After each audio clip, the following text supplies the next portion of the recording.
numéro 0 et nous recevons Louise Sampagnet. Bonjour Louise, merci de nous avoir rejoints. Donc, Bonjour. on va rester dans la grande cohérence thématique que je soulignais tout à l'heure, puisque vous nous proposez une réflexion sur l'enfant multilingue, là encore, dans l'autobiographie d'Elias Canetti. Donc, après un master en sciences de l'éducation et un master en études germaniques à l'École normale supérieure de Lyon, l'ENS, ainsi qu'un master de philosophie en littérature comparée, ce qui fait 3 masters si je compte bien, au Trinity College de Dublin.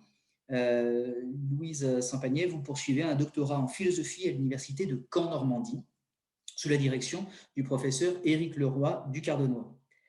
Vos recherches sont centrées sur le multilinguisme, la conscience métalinguistique et le statut de la langue allemande dans l'œuvre autobiographique de Elias Canetti, donc évidemment celui dont vous allez nous parler aujourd'hui, mais aussi de Hugo Hamilton et de Denis Lachaud. Vous avez publié un article portant sur l'importance de l'héritage biblique dans la République démocratique allemande, dans le roman d'Ingo Schulze, Adam et Evelyne, et cet article qui est notamment accessible en ligne pour les bienheureux germanophones qui pourront vous lire directement dans cette langue. Voilà, alors je vous donne la parole et je vous remercie de faire attention vraiment au temps. Je lèverai la main quand le couperet de la guillotine s'apprêtera à retomber sur la fin de votre communication pour vous prévenir. Est-ce que vous nous entendez? Est-ce que la communication est bonne, Louise? Oui, la communication est bonne. J'avais simplement coupé la caméra pour économiser de la bande passante. Aucun problème. Juste une petite question. Donc, est-ce que c'est 25 ou 30 minutes en fait? Je crois qu'il y a ambiguïté sur le temps. Idéalement, c'est 20 minutes, ce qui nous permet d'avoir de la marge. Mais voilà, si vous tenez en 25 minutes, si je peux lancer la communication suivante, celle de Mathilde, à 10h30, 00, c'est bien. Voilà, donc je lèverai vraiment la main pour Très vous bien. en donner. Avant, je vous remercie d'être très vigilante sur le temps. Oui, oui, je le serai, promis. Donc merci beaucoup pour cette introduction très sympathique. Donc effectivement, comme vous avez pu le constater, je fais un doctorat de littérature comparée. Donc je suis à cheval sur 3 aires linguistiques et je m'intéresse au-delà de ça à la multiplicité des langues, donc au multilinguisme et au plurilinguisme comme on l'appelle en littérature. Je vous propose aujourd'hui donc d'évoquer la question de la multiplicité des langues comme excès, parce que effectivement la notion d'excès m'a interpellée à 2 titres vis-à-vis de mon sujet ou de mon objet de recherche, puisque déjà dans le champ des études plurilingues, il y a donc l'héritage herméneutique babélien ou babélique dans lequel tombe pas mal d'auteurs finalement ou de chercheurs tout en disant s'en prémunir, puisqu'il y aura un étourdissement babélique, enfin post-babélien plutôt des langues après les tentations de l'hubris auquel a cédé l'homme en construisant la dite tour de Babel. Et donc cet excès des langues serait vécu comme une punition, d'une part, et d'autre part, dans l'enfance de tous mes auteurs du corpus de ma thèse, et en particulier de mon auteur qui est de langue allemande, comme son nom ne l'indique pas, donc Elias Canetti,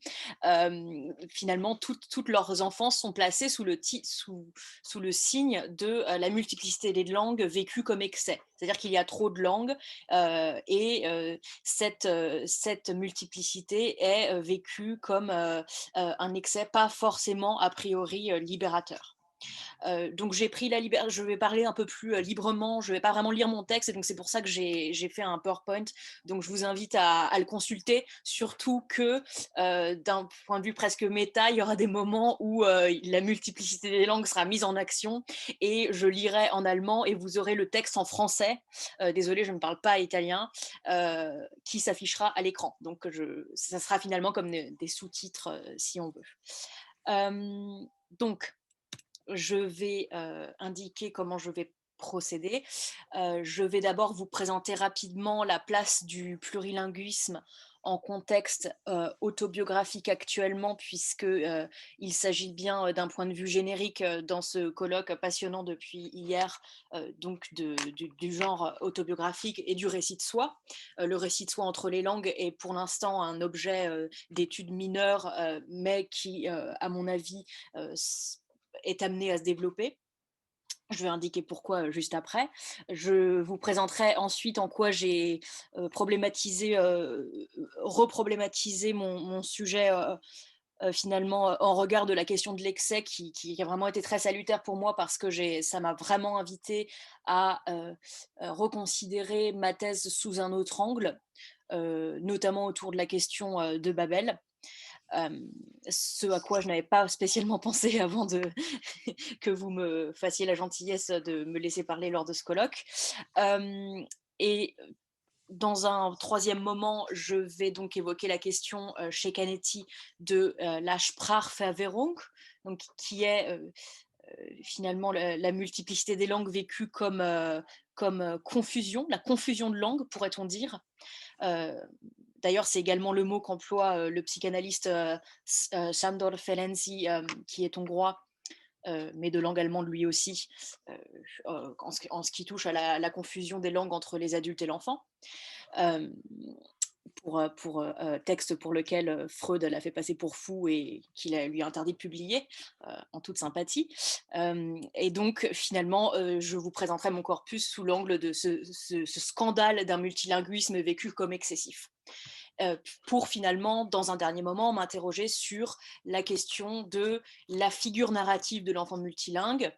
Et cette fois, je prendrai donc la multiplicité des langues comme excès séminal, c'est-à-dire comme excès au sens de ce que Starobinski évoque comme excessus, donc comme sortie de soi, et comme une sortie de soi féconde et qui rend le sujet autobiographe autonome et qui est susceptible de le rendre ainsi. Donc finalement, l'excès non plus vécu comme quelque chose de négatif, mais plutôt de libératoire. Donc, dans le champ des études sur le plurilinguisme littéraire actuel en Europe, on va dire, quelle est la place du récit de soi? Bon, déjà le champ des études en plurilinguisme actuel, il est plutôt, il est finalement éclaté en plusieurs axes que la question du récit de soi me permet de penser ensemble. Et c'est aussi pour ça que j'ai choisi l'autobiographie comme genre auquel consacrer ma thèse. Donc un axe génétique déjà qui se penche sur les manuscrits, donc sur les auteurs qui écrivent en plusieurs langues et qui vivent cette multiplicité des langues dans leur vie comme une stratégie d'écriture en littérature, et donc qui la font apparaître dans leurs manuscrits, et donc c'est en ce sens qu'il y a un axe génétique. Il y a aussi un axe hétérolingue et traductologique, donc qui concerne le mélange des langues actuelles véritable dans le texte publié. L'hétérolinguisme, c'est l'équivalent du code switching ou de l'alternance codique en littérature, donc la présence dans un texte en une langue de mots ou de morceaux de texte en d'autres langues. Il y a aussi un axe énonciativiste que je vais évoquer plus avant aujourd'hui, qui est donc la question de l'auteur plurilingue, de l'autobiographe plurilingue comme figure d'énonciation spécifique, et un axe translingue. L'axe translingue, c'est celui qui consiste à s'interroger sur le changement de langue, c'est-à-dire pourquoi un auteur qui parle une langue en choisit une autre à l'âge adulte qu'il ne maîtrisait pas avant. On peut penser à pas mal d'auteurs comme Kioran par exemple, voilà, comme Beckett, comme Kristeva, enfin beaucoup d'auteurs.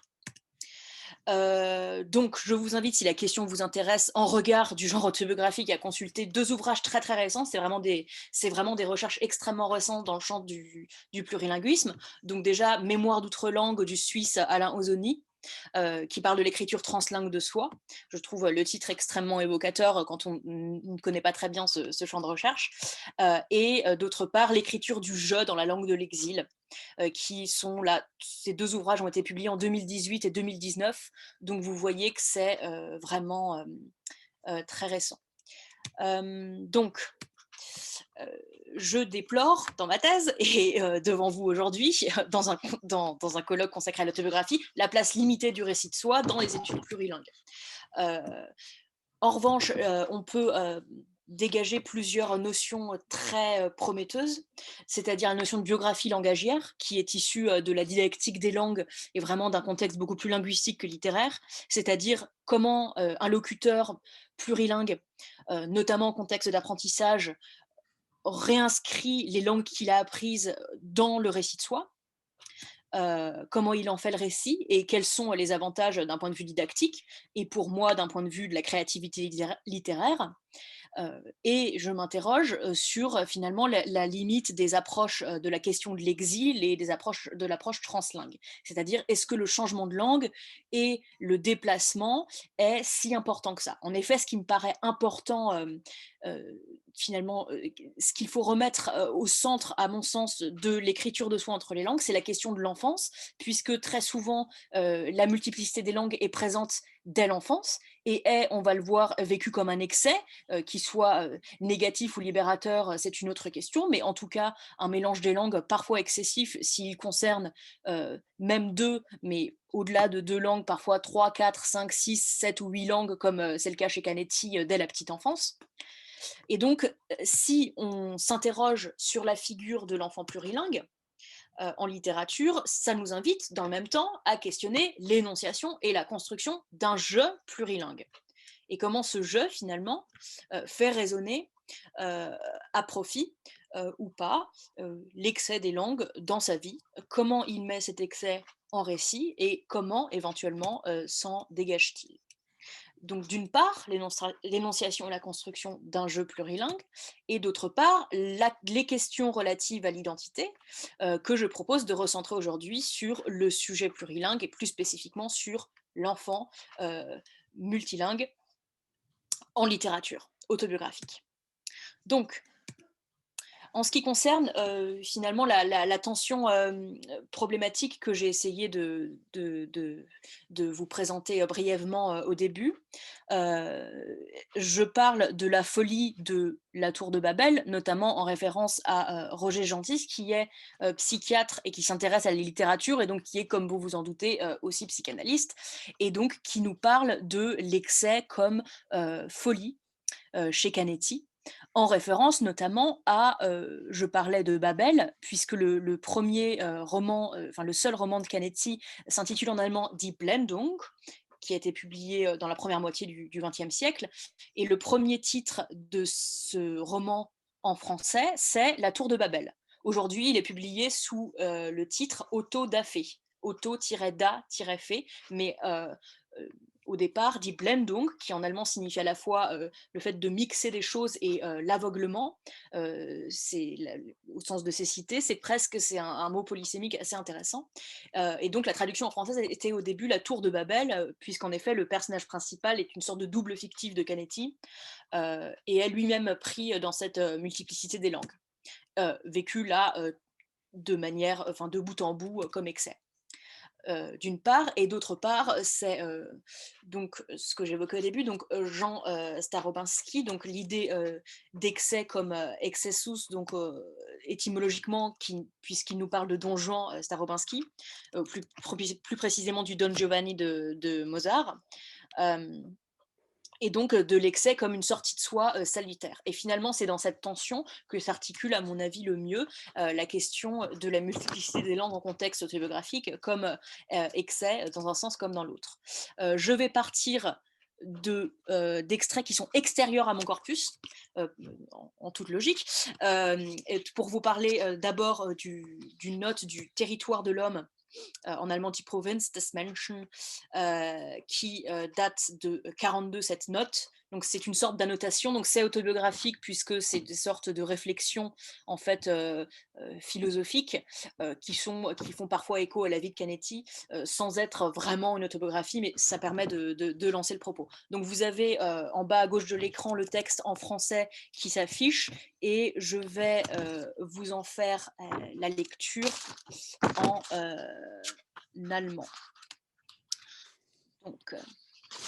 Donc c'est qu'il existe une multiplicité de langues. Die Tatsache, dass es verschiedene Sprachen gibt, ist die unheimlichste Tatsache der Welt. Sie bedeutet, dass es für dieselben Dinge verschiedene Namen gibt. Und man müsste daran zweifeln, dass es dieselben Dinge sind. Die Geschichte vom Turm zu Babel ist die Geschichte des zweiten Sündenfalls. Nachdem die Menschen ihre Unschuld und das ewige Leben verloren hatten, wollten sie kunstvoll bis in den Himmel wachsen. Dafür wurde ihnen das genommen, was sie nach dem ersten Sündenfall noch behalten hatten: die Einheitlichkeit der Namen. Gottes Tat war die teuflischste, die je begangen wurde. Die Verwirrung der Namen war die Verwirrung seiner eigenen Schöpfung, und es ist nicht einzusehen, wozu er überhaupt noch etwas aus der Sintflut redete. Donc, vous avez, si vous voulez, cette idée de la tour de Babel, donc, et du texte biblique qui a pu donner lieu à des interprétations variées, mais la lecture qu'en fait Canetti semble se situer dans le prolongement de toute une tradition qui voit dans la diversité linguistique une malédiction qui pèse sur l'humanité et l'effet de la punition de Dieu. Et puisqu'en construisant donc cette tour, l'homme croyait pouvoir se rapprocher du ciel, et louer Dieu dans une seule langue à l'époque, mais il a fait preuve donc d'un orgueil démesuré, et donc cet excès a conduit à l'éclatement des langues, ce qui rappelle à l'homme sa condition de créature. Donc Canetti, lui, il semble aussi déplorer ici la perte de l'unicité et sacrifier au rêve nostalgique de la langue adamique, qui, parce que pour le Verbe divin, créer, nommer ne font qu'un, est faite de noms. C'est un diagnostic en quelque sorte qui semble rejoindre ce qu'il dit dans Otto da Fé ou dans La Tour de Babel, comme je vous l'évoquais tout à l'heure, puisque Canetti, dans ce roman, dans son seul roman, donc, met en scène l'absence de toute langue commune, et il voit non pas des peuples, mais des individus qui sont prisonniers de leurs idiomes, euh, et qui sont en fait le reflet d'autant de visions du monde. Euh, où les malentendus et les quiproquos sont vraiment la norme, et il n'y a plus ni écoute ni compréhension. Euh, il faut se rappeler que Canetti à l'époque évolue dans la Vienne des années 20 et qu'il a fait l'expérience d'une sorte de tohu-bohu, comme il parle de personnages dissociés. Et d'ailleurs, une des premières scènes d'Otto da Fé est révélatrice à cet égard, puisque donc Petakin, qui est le personnage principal du roman, surprend une conversation dans la rue, il demande son chemin à quelqu'un, et la personne qui ne lui répond rien, et c'est une sorte de mutisme qui force l'admiration de Keane. Finalement, il n'y a que dans le silence qu'on peut se libérer de cet excès de langue. Et en fait, le premier personnage à qui il a demandé son chemin se met à l'insulter, et Keane sent que quelqu'un saisit son sac, et il s'aperçoit aussi qu'un autre homme est en train de l'insulter, et que finalement, le muet qu'il a cru voir en l'autre, c'était lui-même. D'où cette dissociation dont je parlais, et ce à quoi peut conduire l'excès des langues.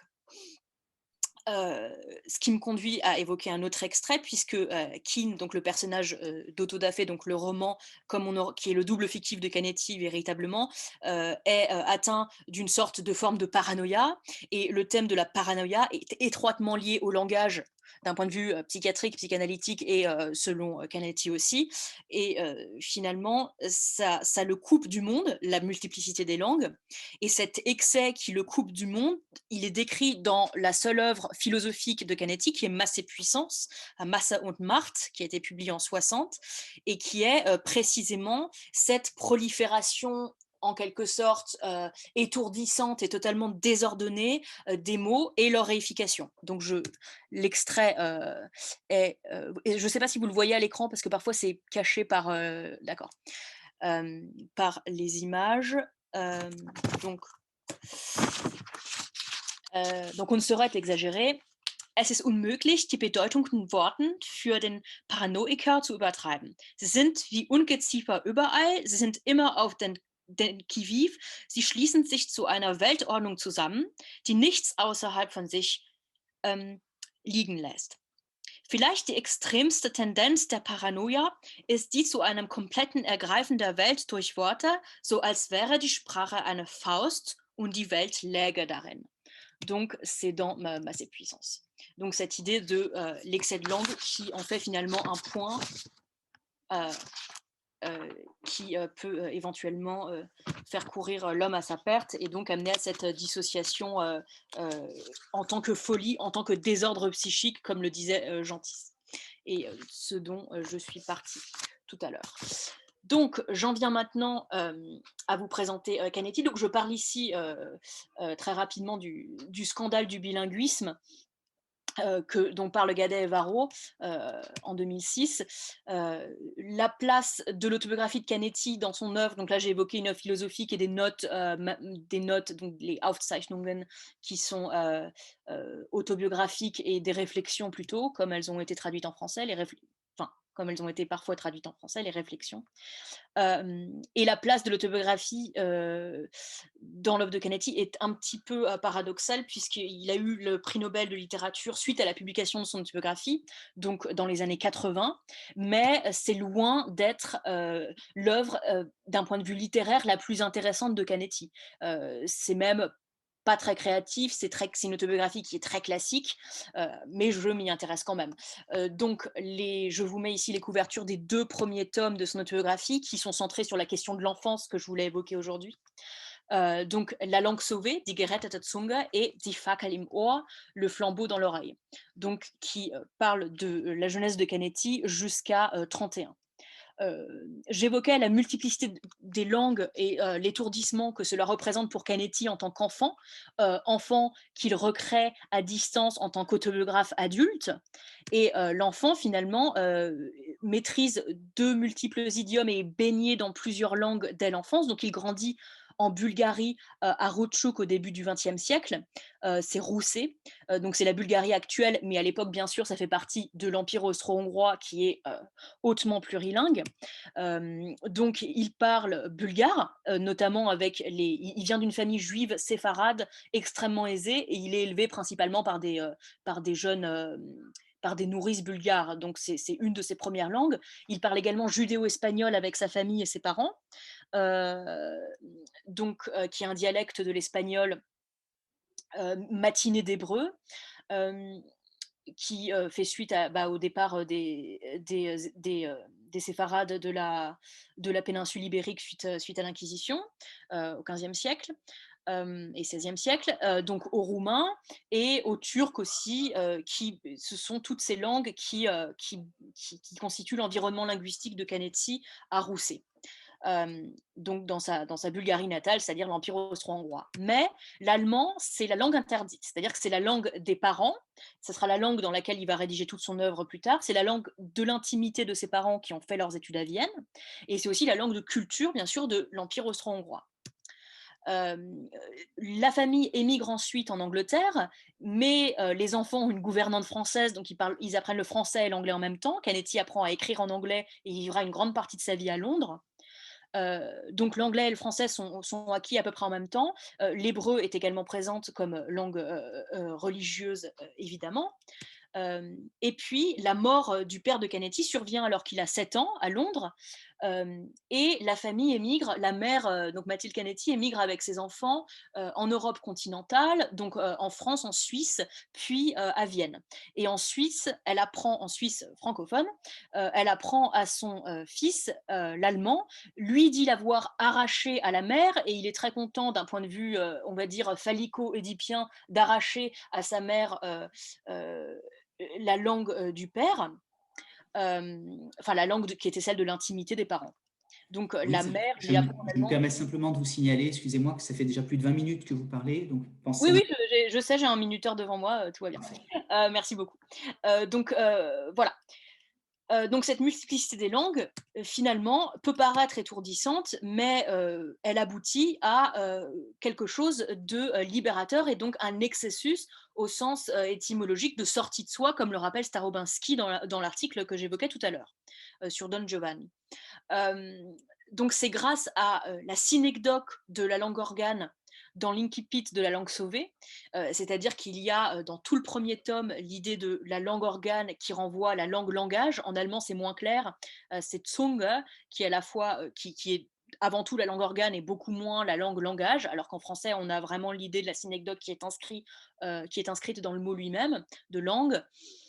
Et finalement, le petit Canetti dans l'Incipit est dans un souvenir baigné de rouge où un adulte le menace, alors qu'il est dans les bras de sa nourrice, de lui couper sa langue sur le mode de la plaisanterie. Et finalement, pendant tout le premier tome, donc La langue sauvée de son autobiographie, il y a cette idée de la langue organe qui fonctionne comme prolepse de la constitution de l'autonarrateur en tant que sujet autonome et autobiographe, mais aussi qui amène à constituer la langue comme personnage au sein de son autobiographie. Et ça, c'est à mon sens assez créatif d'un point de vue littéraire. Ça amène dans l'Incipit donc à la menace de castration et aux premières apories d'attachement autour de la langue comme personnage, que moi je propose de remplacer l'idée de l'Édipe, du phallus et de la castration autour plutôt des théories de l'attachement d'un point de vue psychanalytique, on va dire. Dans la petite enfance, ensuite, il y a l'idée que l'enfant multilingue accède au principe de fiction grâce à la langue organe, et donc l'excès du plurilinguisme n'est plus du tout vécu comme quelque chose d'étourdissant et de négatif, mais comme une sortie de soi salutaire. Donc il y a d'abord la farce que son père lui fait en mettant un masque de loup et en lui faisant peur, ce qui fait écho pour Canetti au récit de sa propre mère et des servantes bulgares qui parlaient des loups et de leur langue extrêmement menaçante, donc de leur langue organe, mais qui renvoie, on s'en doute, à la multiplicité des langues, au départ vécues comme excès, mais qui, en fin de compte, sera vécu lors de l'arrivée à Vienne, dont Canetti fait le récit dans son autobiographie, comme un excessus, c'est-à-dire comme une sortie de soi tout à fait bénéfique, puisque à ce moment, Canetti est avec ses frères assis dans un train fantôme, et en fait, on se rend compte que le train, dans la bouche, la caverne que constitue le tunnel du train fantôme, le train devient la langue, en fait, la langue organe, et donc que la langue organe devient elle-même l'allemand, la langue d'élection devient elle-même une manière de sortir de soi et d'accéder à autre chose, puisque les personnages eux-mêmes, dans une sorte de fusion identificatoire avec la langue allemande comme personnage, deviennent cette langue train fantôme à l'intérieur du train fantôme justement et de la grotte que cela constitue. Voilà, donc j'en suis arrivée au terme de mon exposé et je vous remercie de votre attention. Voilà.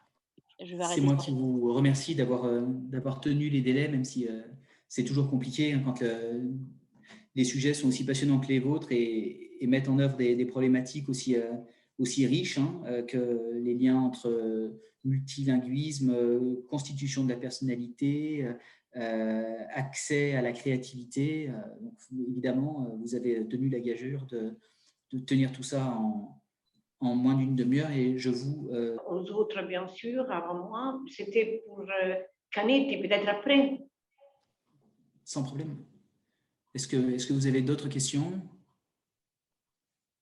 Oui, j'ai une question pour Louise, Louise Saint-Pagnet. Merci Louise pour cette belle conférence très claire, très structurée. Elias Canetti est bien sûr un auteur intéressant et je me posais la question en vous écoutant pour le point 2. Donc vous avez énoncé le point 2, la notion d'excès, de la folie de Babel à l'excessus salutaire. J'ai compris vers la fin pourquoi cet excessus était salutaire. Vous l'avez très bien expliqué en passant par la langue du père et la langue de la mère. Ce que j'ai peut-être moins bien senti dans votre exposé, alors il y avait une citation, mais vous passiez assez vite sur cette citation, c'est peut-être qu'il faut rappeler quelle était l'argumentation pour une critique du plurilinguisme. Quelle est l'argumentation de Canetti pour une critique du plurilinguisme? Je crois qu'elle n'est pas biblique, d'après moi. elle ne se rapproche pas de la Torah non plus, elle est plutôt idéologique. Bon, ça c'est mon interprétation, je ne sais pas si vous êtes d'accord, peut-être que vous avez donné dans votre thèse de doctorat une toute autre approche, hein, d'où ma question. Non, non, mais je suis encore en train de travailler sur la question. Donc, merci beaucoup pour ces remarques qui sont effectivement très éclairantes. Non, effectivement, en fait, j'aurais dû dire folie post-babélienne, dans la mesure où c'est la condition de l'homme que d'être finalement divisé en autant d'idiomes et de cultures, mais de ce point de vue, pour quelqu'un qui est contemporain de Wittgenstein, par exemple, et qui s'inspire de Benjamin, c'est vrai que c'est quand même c'est quand même une vision des langues et du lien entre langue, nation et identité qui est très 19e siècle, qui est très naïve en fait pour un locuteur plurilingue. Et effectivement, c'est idéologique, sa critique du plurilinguisme, sur le mode un petit peu naïf de « ah, ça divise les hommes, etc., ça crée des groupes, et finalement l'absence de langue comme la langue unique, donc l'aspect mutique du personnage au début d'Autodafé par exemple, est salutaire, donc le silence serait la solution à l'excès de langue. C'est du côté de l'idéologie, mais même plus centralement peut-être, en lisant Masse et puissance, c'est du côté de la subjectivité que la critique du plurilinguisme se fait. C'est-à-dire que, et c'est le sens, à mon avis, un petit peu réducteur qu'il fait qui donne à la paranoïa de Keane dans Autodafé ou La Tour de Babel, donc dans Die Blendung, dans son roman qu'il écrit quand il est jeune. Hein. Il est vraiment très jeune, il a moins de 30 ans. Voilà, c'est l'idée de la multiplicité des langues qui peut conduire à la paranoïa. Donc c'est entièrement du côté du sujet qui ne peut se rattacher à un groupe identité langue nation. Dont Canetti pourtant à la fin de sa vie ne cesse de dire qu'il se détache, c'est-à-dire que lui veut se détacher de cette espèce de fantasme des États-nations monolingues, qui sont en fait pas monolingues, mais qui s'imaginent comme monolingues, c'est-à-dire d'un lien strict entre langue, nation, peuple, identité. Canetti dit sans cesse, oui, quand on lui demande d'où il vient, il dit qu'il ne sait pas répondre, enfin bon, tout ça est très narcissique, oh là là, je parle tellement de langue sans accent, c'est incroyable, et finalement, c'est ce qu'il dit, mais dans ce qu'il écrit, on reste dans une vision très naïve, très État-nation et très... oui, c'est ça, oui, tout à fait du côté de l'idéologie, de la critique du plurilinguisme, qui est d'autant plus critique, qui est d'autant plus surprenante que, en tant que locuteur plurilingue, il est censé la dépasser. Voilà. Donc en fait, c'est tout à fait. Mais c'est vrai que c'est étonnant, hein, c'est assez naïf. Il faut vraiment.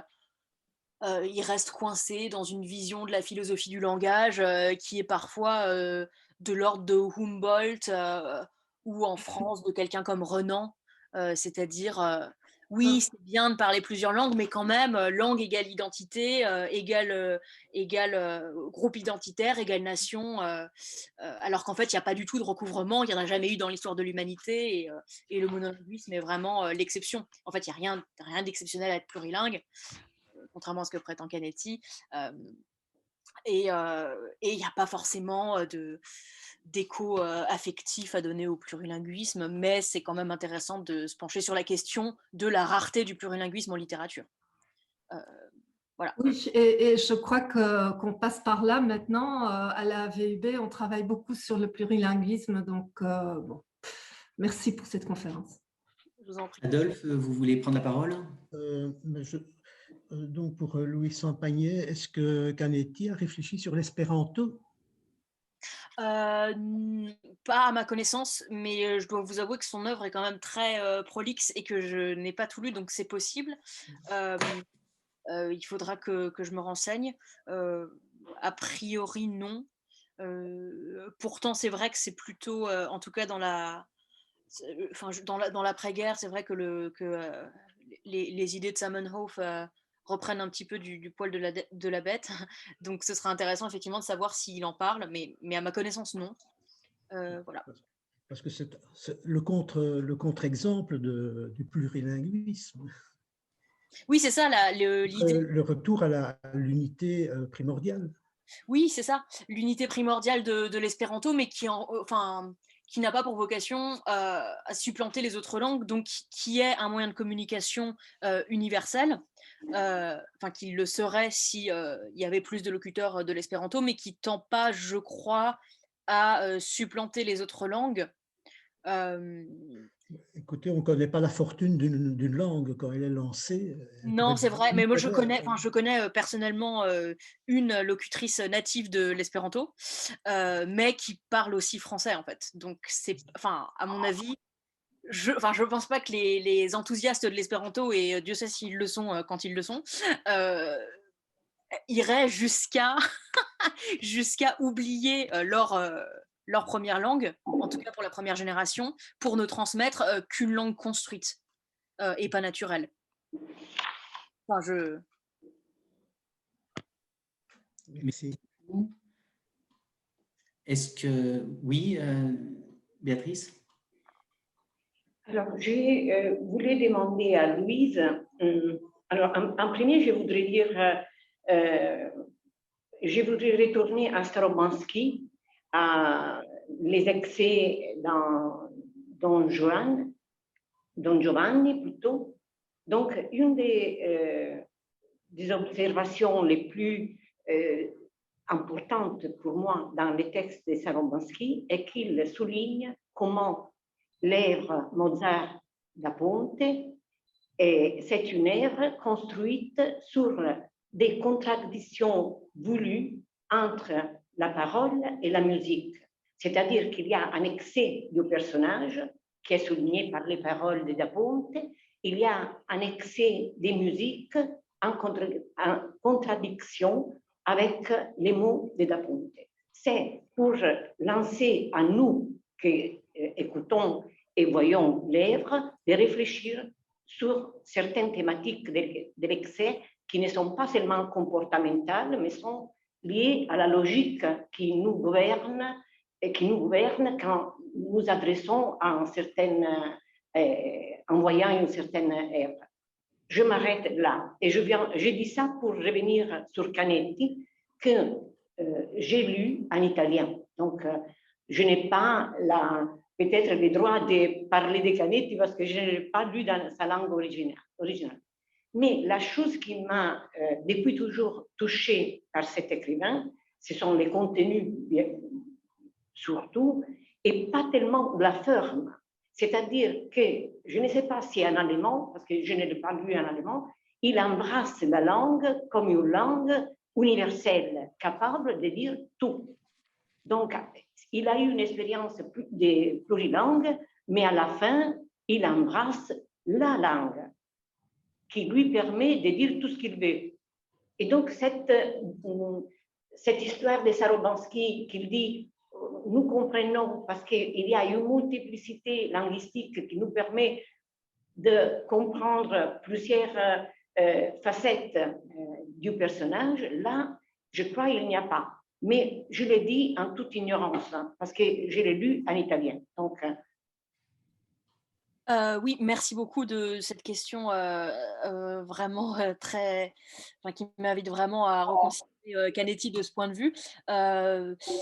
C'est vrai que à lire Canetti, que j'ai lu aussi, personnellement dans les traductions françaises et anglaises partiellement, on ne perçoit pas un usage de la langue particulièrement créatif, comme c'est le cas, comme Starobinsky le note dans le remarque dans le Don Giovanni, et notamment qu'il oppose dans Così fan tutte, il dit que dans Così fan tutte, c'est plus ce que dit Starobinsky, c'est davantage du côté du changement et de l'évolution, alors que, si je me souviens bien, l'excès qui est propre à Don Giovanni, c'est du côté des personnages, de cet étourdissement, qui se retrouve en fait chez Canetti, à mon avis, un petit peu dans sa personnalité, et même dans sa personnalité et dans son style littéraire, parce que quand il écrit en allemand, il y a une sorte de rapport à l'allemand qui est, en tout cas dans les traductions françaises et anglaises que je connais, pas du tout perceptible, mais il y a un usage de l'allemand qui est très... on dirait que c'est pas de l'allemand finalement, même s'il maîtrise parfaitement cette langue, on sent... il y a un chercheur en études plurilingues qui s'appelle Babacar Faye, qui parle du bruissement des langues sous la langue de l'auteur, qui renvoie aussi à ce que dit Derrida dans Le monolinguisme de l'autre, qui est un texte un texte très court de Derrida et assez accessible pour une fois. C'est-à-dire qu'on comprend à peu près ce dont il retourne. Et oui, il y a cette idée, enfin moi je trouve dans la personnalité de Canetti, qui choisit l'allemand. On ne comprend pas très bien pourquoi il choisit l'allemand, sinon pour des raisons affective, je dirais, puisqu'il a un moment d'admiration très intense pour Karl Kraus, qui est un satiriste viennois du début du XXe siècle. Euh, et donc il investit affectivement la langue allemande à cet endroit, puis aussi dans l'histoire de ses parents, mais en fait il a appris à écrire, comme j'ai dit, il a appris à écrire en anglais, et il parle extrêmement bien plusieurs langues, mais notamment très très bien anglais. Et moi je me demande vraiment depuis le début pourquoi il n'a pas choisi d'être publié en anglais, étant donné que ça lui aurait ouvert un lectorat beaucoup plus vaste finalement, et que ça aurait sans doute facilité son édition, même si bon, parce qu'il a vraiment atteint la notoriété auprès du grand public via son œuvre autobiographique, qui n'est vraiment pas très originale d'un point de vue littéraire, mais si vous regardez ses pièces de théâtre, par exemple, il développe ce qu'il appelle le masque acoustique, et qui consiste justement, enfin qui renvoie vraiment à la multiplicité des langues, et qui consiste à faire entendre d'autres idiomes à travers ce qu'il appelle le masque acoustique, donc au théâtre. Donc dans ces pièces de théâtre qui sont quand même globalement tombées dans l'oubli, et dans son roman, là il y a vraiment un dialogisme, une multiplicité des langues au sens que Bakhtin voit hein, finalement, hein, ce dialogisme dont parle Bakhtin, qu'il voit dans les idiomes autant que dans les idiolectes des personnages ou des sociolectes. Et donc là, il y a cet excès qui est du côté de la subjectivité et qui, à mon avis, en fait, ne se retrouve pas paradoxalement dans le récit de soi que fait Canetti entre les langues, parce qu'il mélange très peu les langues dans son texte. Quand il met un mot dans une autre langue, il le glose. Enfin, il n'y a pas du tout d'aspect mystérieux et étourdissant de la langue dans les stratégies d'écriture. Merci. Merci beaucoup. J'ai pensé aussi à Kafka pour une littérature mineure. Kafka aussi choisit l'allemand, mais c'est tout autre, il reste dans une vision de la culture comme culture mineure. Et ce n'est pas le cas de Canetti, je crois. Mais enfin, ça c'est un cas connu. Oui, c'est ça. C'est Kafka. Oui, c'est l'idée d'une littérature mineure qu'il n'y a pas chez Canetti, parce que Canetti, c'était vraiment plus au XXe siècle, et que lui a vraiment l'idée de la Vienne rayonnante et de l'allemand comme langue de culture, alors que Kafka, lui, est locuteur du tchèque à la base. Et donc, pour lui, c'est une langue, oui, c'est une littérature mineure, en ce qu'il est locuteur, qu'il n'est pas locuteur de l'allemand parlé dans les pays de langue allemande plus développés d'un point de vue littéraire comme Vienne. Kafka est plus éloigné de Vienne que ne l'est Canetti. Canetti a longtemps vécu à Vienne, donc ça s'explique aussi peut-être par ça. Merci. Je ne voulais pas sortir de votre argument, hein, oui. Ça m'est venu à l'esprit comme ça. J'aimerais qu'on ait le temps de poser d'autres questions. Je peux encore intervenir? Bien sûr. Mais je me demande si le choix de Canetti de l'allemand, est-ce que l'allemand ne serait pas sa langue la plus autobiographique, puisque c'est la langue de ses parents? Oui, il y a très clairement quelque chose de l'ordre de l'affect, parce que c'est la langue de ses parents, qu'il ne l'apprend qu'à l'âge de 7 ans, alors qu'il l'entend depuis qu'il est tout petit, mais ses parents ne la parlent qu'entre elles, en fait. Hein. Ses parents ne parlent l'allemand qu'entre eux, et parlent judéo-espagnol aux enfants, ou bulgare, en fait. Donc oui, il y a peut-être cette idée de retrouver l'histoire familiale de l'histoire de ses parents sous des parfois il y a des c'est vrai, il y a des aspects, c'est les aspects assez touchants de l'autobiographie, hein, comme hier lors de votre intervention sur Chaplin, je trouvais qu'il y avait beaucoup de choses. Enfin, cette idée de Chaplin qui est entre l'adulte et l'enfant, c'est un petit peu ça avec Canetti finalement, de retrouver l'allemand, c'est aussi finalement retrouver sa place d'enfant qui est fasciné par la langue des parents. Ça a effectivement des échos émotifs assez importants. Merci beaucoup. J'aimerais, si on a le temps, il faut qu'on pose aussi, est-ce qu'on doit faire une pause entre les deux